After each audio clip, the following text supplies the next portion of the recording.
बात हुई है।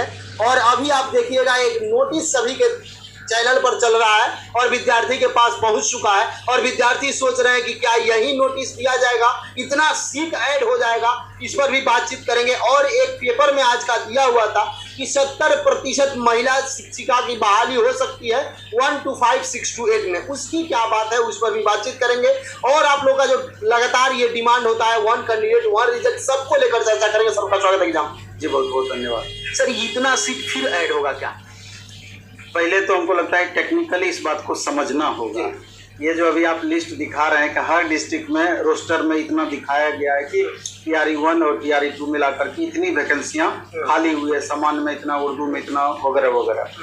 1 to 5 और 6 to 8 का ये डाटा है। तो आप ये समझिए, आप पेपर में भी देखे होंगे कि TRE3 में महिलाओं का 70% महिलाओं की हो सकती है बहाली, 70% तक महिलाओं की हो सकती है बहाली। इसका क्या आशय है, पहले इस बात को समझना होगा। यूँ समझिए कि जैसे 1 to 5 और 6 to 8 में 50% महिलाओं को स्पेशल रिजर्वेशन दिया गया है। तो फिक्स है, ये तो फिक्स है कि 50% महिलाएं यहाँ से जाएंगी ही जाएंगी, ये तय है।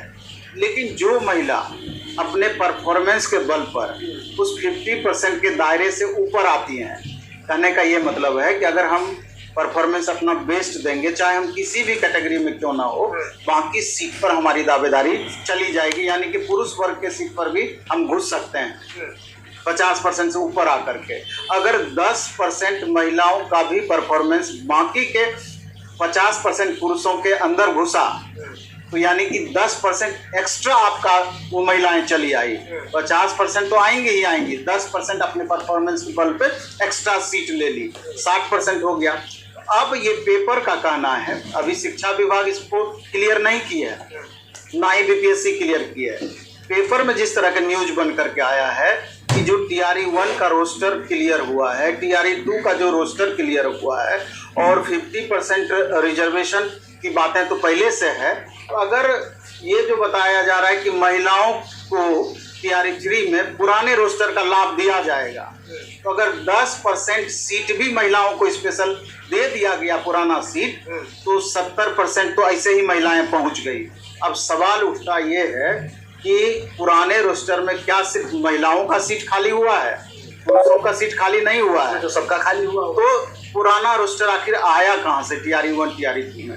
तो बाद में जो वेरिफिकेशन के बाद जो सीटें वैकेंट हुई है, वेरिफिकेशन के बाद, जैसे कि मान लीजिए कि सीटेट का मार्क्स को ले लीजिए, गलत डॉक्यूमेंट्स को ले लीजिए, कम्बिनेशन तो यहाँ का नहीं है, गलत डॉक्यूमेंट्स वाला बात ले लीजिए, और हाँ, आय जाति निवास या दूसरे कारण जो भी रहे हो, उसके कारण जो हर डिस्ट्रिक्ट में सीट वैकेंट हुआ है, उसको ही पुराना रोस्टर की बातें कही जा रही है। उसमें मेल का भी सीट होगा, फीमेल का भी सीट होगा। ये अलग बात है कि फीमेल का सीट ज़्यादा हो सकता है, ये एक संभावित है।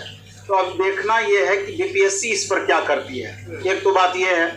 दूसरी बात आपको ये समझना होगा कि जैसे आप बोल रहे हैं कि TRE3 में 75% पर वैकेंसी निकाला गया, यानी 65% और 10% EWS, अभ्यर्थी जैसा बोल रहे हैं। हाँ, 75% पे निकाला गया। तो स्वाभाविक है कि जब आप सुप्रीम कोर्ट का निर्णय आ गया कि आपको 50% प्लस 10%, इसको BPSC भी क्लियर कर दी कि हम जब रिजल्ट हम बनाएंगे तो 50% के फार्मूला को ही एक्वायर करेंगे, यानी 50% 10% EWS का। तो स्वाभाविक है कि डेटा मिसमैच तो ऐसे ही हो जाएगा। 75% जब 65% में कन्वर्ट होगा, 60% में कन्वर्ट होगा, तो ये 15% डाटा तो ऐसे ही मिसमैच हो जाएगा कि जहाँ नंबर ऑफ वैकेंसी महिलाओं के लिए इतना रिजर्व किया गया था, या फिर कोटा के अकॉर्डिंग जो SC कोटा है या OBC कोटा BC1 BC2 का जो रिजर्वेशन में अंतर पड़ा है, तो वहां पर सीट में उथल पुथल होना है। तो स्वाभाविक रूप से उसका प्रभाव आपके कट ऑफ पर भी पड़ेगा, सीट पर भी प्रभाव पड़ेगा। तो ये अभी तक मामला समझिए एक तरीके से उलझा हुआ ही है, और एक संभावित कह सकते हैं कि महिला की भागीदारी 60 से 70% तक हो सकती है, इस आधार पर जो हम बताए हैं। मतलब पुरुष को बहुत इसमें कड़ा मेहनत करना पड़ा होगा, या रिजल्ट भी आएगा तो वैसे बहुत कम लोगों का आ सकता है, 30% में कम ही ना शामिल होंगे। तो निश्चित रूप से मेल वर्ग का कट ऑफ, इसीलिए फीमेल वर्ग के कट ऑफ से 5, 7, 8 मार्क्स का गैप रहता है।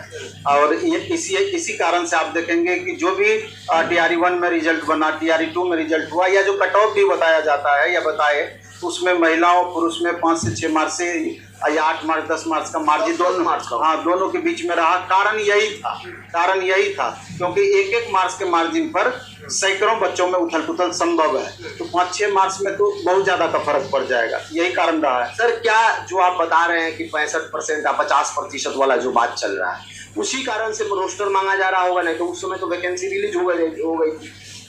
आयोग भी आखिर क्या करेगी? BPSC अब निश्चित रूप से जो कोर्ट का डिसीजन आया है उसको तो फॉलो करना ही करना है। यही कारण है कि माननीय चेयरमैन सब रोस्टर की बातें हमेशा इधर वर्तमान में करते रहे कि रोस्टर क्लियर हो जाएगा तो उसके बाद हम रिजल्ट तैयार करेंगे। किस आधार पर करेंगे? पहले तो ये 75% आधार की 60% आधार, ये मेन हुआ। अब आ गया कि नहीं, आपको 50% 10% पर रोस्टर बनाना है। तो जब इस आधार पर बनाना है तो नंबर ऑफ वैकेंसीज किस सेक्शन में कितनी है, जब पूरा का पूरा क्लियर होकर इनके पास आ जाएगा तो ये रिजल्ट बनाएंगे। शायद यही कारण रहा कि हर प्रोसेस में लेट हुआ। अब जाकर क्लियर की है कि आज निश्चित रूप से आज से कल तक में आपका OMR को अपलोड कर दिया जाएगा। इसके जस्ट बाद फिर आंसर की अपलोड करने की बातें की जाएंगी। सर, कब तक ये भी हो सकता है कि फिर से बच्चों को कहीं जैसे जिला भरे थे भरने का मौका भी मिल सकता है? अब क्या होगा ये आयोग क्लियर करेगी, शिक्षा विभाग क्लियर करेगी। अब 2-4 दिन में आपको सारी छोटी छोटी बातें जहां अभी भी डाउट जिस मैटर पे बना हुआ है वो आपका क्लियर हो जाएगा। सर, अगर 1 कैंडिडेट 1 रिजल्ट लागू नहीं होता, जिस तरीका से 70% की बात पेपर में किया जा रहा है, तो पेपर ऐसा थोड़े अपने मन से चिपकाए होंगे, कुछ ना कुछ जानकारी उठाए होंगे BPSC से या शिक्षा विभाग से। अगर वैसा होता है, 1 कैंडिडेट 1 रिजल्ट भी लागू नहीं होता, तो बहुत बड़ा समस्या होती है। इसीलिए हम बार बार अभी आप देखे हैं कि जब भी हम वीडियो बनाते हैं इसको प्रमुखता से इस मामले को हम लेते हैं कि 1 कैंडिडेट 1 रिजल्ट और वेरिफिकेशन प्रोसेस, ये 2 ऐसा चीज है कि इसको छात्रों को गंभीरता से लेना ही पड़ेगा।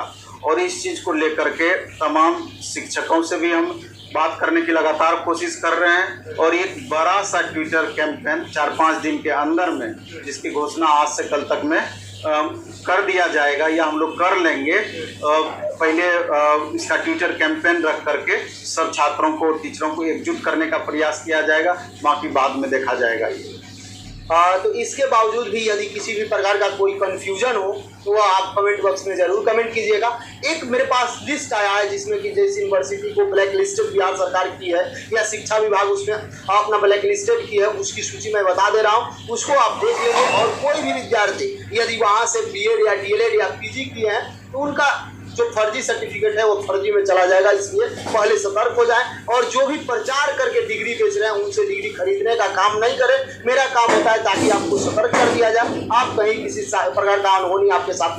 तो दोस्तों, आप लोगों ने स्पष्ट रूप से सुन लिया यहाँ पर कि TRE 3 में कैबिनेट बैठक के बाद जो है पदों का सृजन जो है वो जोड़ा जा रहा है, किया जा रहा है। 11,000 पदों को जोड़ा जा रहा है, जैसा कि नवीन सर ने सारी बातों को स्पष्ट रूप से रखा और स्पष्ट रूप से सारी बातें की।